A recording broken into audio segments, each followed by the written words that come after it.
ഇവിടെ നമ്മളെ പയറൊക്കെ അതെ പന്തലിലോട്ട് കയറി തുടങ്ങിയിട്ടുണ്ട്. ഇപ്പോൾ വേനൽക്കാലമായതിനാൽ നമ്മൾ ഇതിൻ്റെ ചൂടിലേക്ക് തണൽ കിട്ടാൻ വേണ്ടിയിട്ട് മത്തൻ നട്ടിട്ടുണ്ട്, ഇടവിളയായിട്ടാണ്. അപ്പോൾ മത്തൻ്റെ ഇലയും തണ്ടുമൊക്കെ പയറിൻ്റെ ചുവട്ടിലോട്ട് ഇതേ പോകുന്നുണ്ട്. കണ്ട, തണലെടുക്കാൻ പോകുന്ന പോക്കാണ്. നമ്മൾ അതിന് വേണ്ടിയിട്ടാണ് പ്രധാനമായിട്ടും ഇവിടെ മത്തൻ കൃഷി ചെയ്യുന്നത്.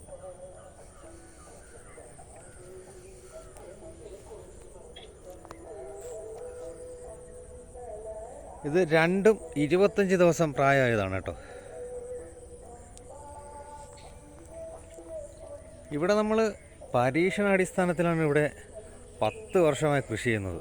നമുക്ക് ഇവിടെ മഴ പെയ്തു കഴിഞ്ഞാൽ വെള്ളം കയറി അപ്പോൾ തന്നെ ഇറങ്ങി പോകുന്നത് കൊണ്ട് നമുക്കിവിടെ കൃഷിക്ക് യാതൊരു ദോഷവുമില്ല.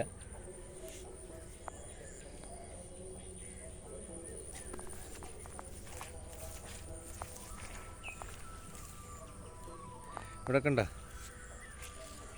4-3 മീറ്റർ അകലത്തിലാണ് നമ്മളിവിടെ പയർ നട്ടിരിക്കുന്നത്. ഫോല പയറിൻ്റെ ഏറ്റവും വലിയ പ്രത്യേകത ഇലച്ചിൽ കൂടുതലാണ്.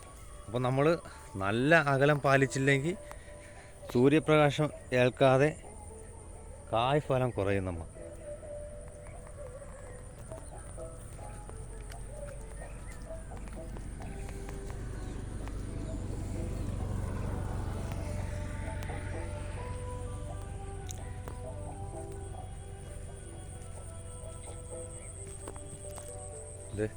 തോട്ടത്തിലൊരു മാവ് നിറച്ച് മാങ്ങ കാച്ചു കിടപ്പുണ്ട്.